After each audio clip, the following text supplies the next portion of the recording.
warahmatullahi wabarakatuh. Selamat pagi, siang, Bapak atau Ibu dosen serta teman-teman yang saya hormati. Perkenalkan, saya Stephen Alva Emmanuel Panjaitan dari Fakultas Hukum Universitas Islam Riau. Pada kesempatan kali ini, saya akan mempresentasikan materi mengenai sumber hukum Indonesia. Adapun subjudul pembahasan yang saya akan jelaskan yaitu meliputi 1. Pengertian hukum Indonesia. 2. Sumber-sumber hukum Indonesia. Materi ini sangat penting dipelajari dalam ilmu hukum karena sumber hukum menjadi dasar lahirnya aturan-aturan yang berlaku di Indonesia. Dengan memahami sumber hukum, kita dapat mengetahui dari mana hukum berasal, bagaimana hukum dibentuk, dan mengapa hukum harus ditaati oleh masyarakat.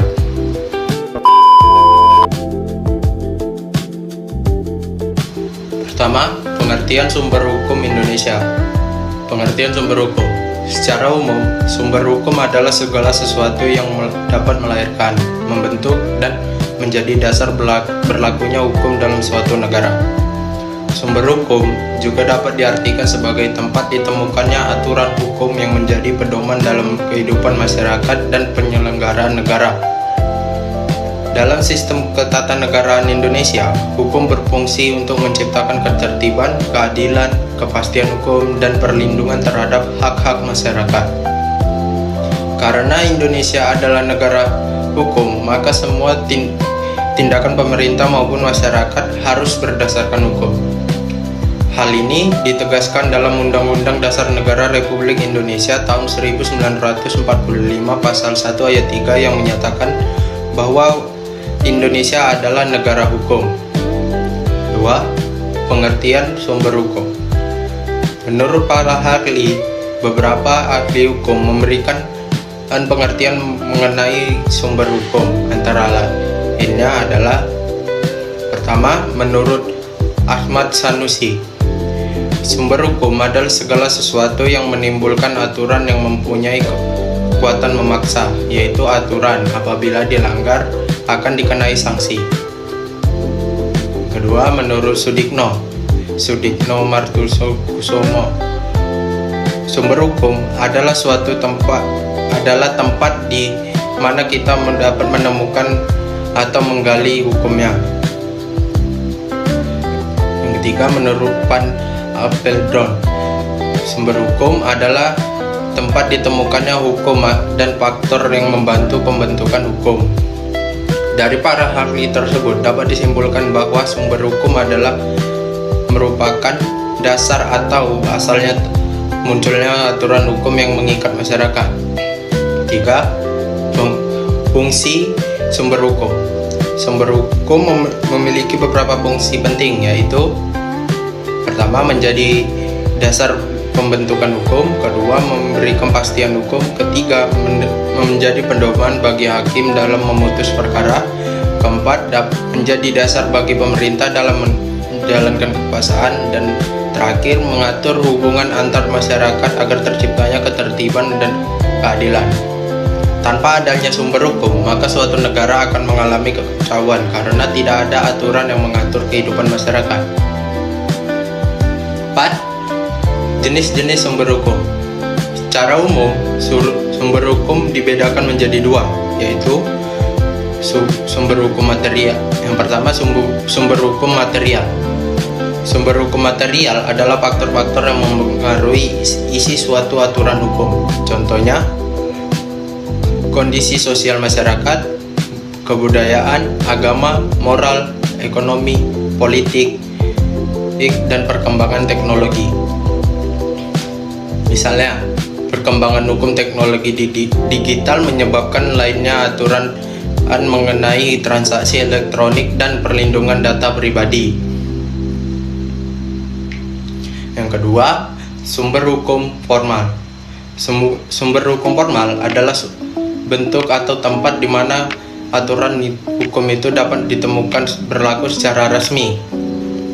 Sumber hukum formal ialah yang menjadi dasar utama penerapan hukum di Indonesia.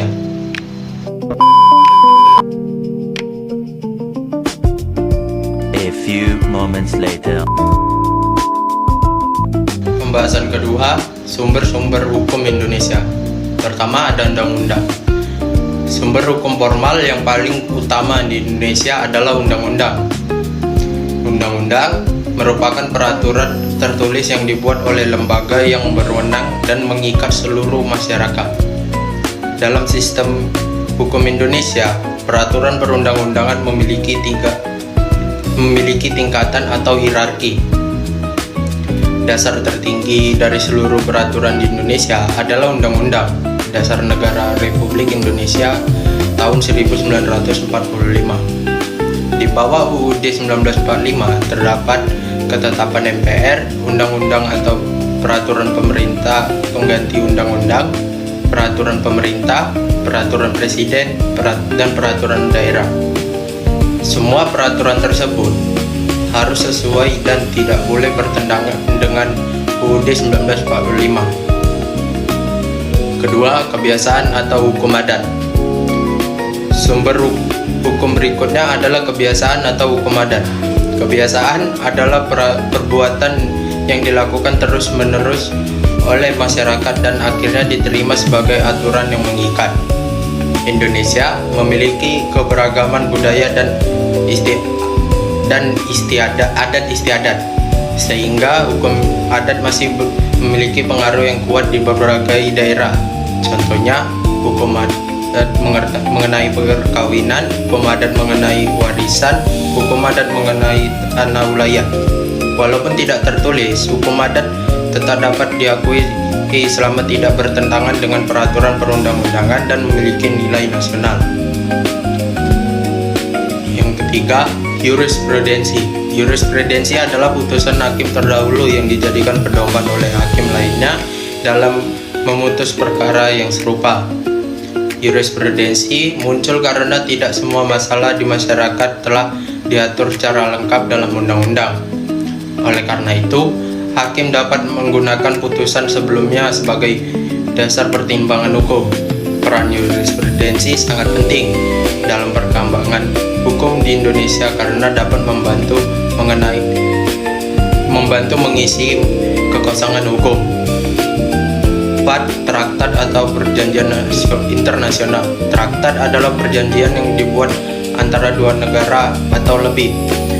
Perjanjian internasional dapat menjadi sumber hukum apabila telah disetujui atau diverifikasi oleh negara. Dalam era globalisasi, hubungan antar negara semakin luas sehingga Indonesia banyak terikat pada perjanjian internasional, misalnya dalam bidang perdagangan, hak asasi manusia, lingkungan hidup, pendidikan, dan keamanan internasional. Perjanjian internasional membantu memperkuat hubungan Indonesia dalam negara lain dan menyesuaikan hukum nasional dengan perkembangan dunia internasional. 5. Ada doktrin. Doktrin adalah pendapat atau ajaran para ahli hukum yang diakui dan dijadikan rujukan dalam penyelesaian masalah hukum. Pendapat para ahli sering digunakan oleh hakim, akademisi, maupun pembentuk undang-undang untuk memperjelas suatu aturan hukum. Misalnya, pemikiran para ahli hukum tata negara sering dijadikan dalam penafsiran konstitusi dan pelaksanaan sistem ketatanegaraan Indonesia.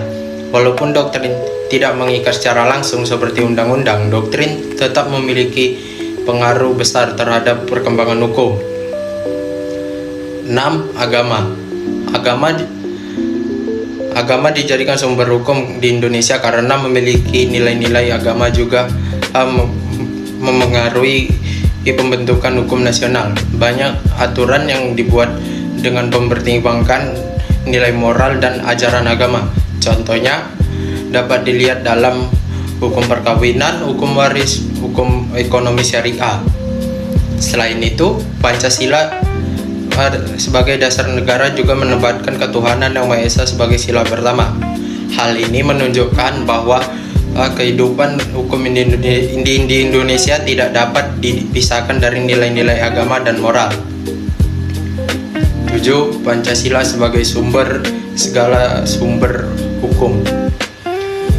Dalam sistem hukum Indonesia, Pancasila merupakan sumber dari segala sumber hukum. Artinya, semua peraturan di hukum Indonesia harus berdasarkan dan tidak boleh bertentangan dengan nilai-nilai Pancasila. Nilai-nilai tersebut meliputi yaitu ketuhanan, kemanusiaan, persatuan, kerakyatan, dan keadilan sosial.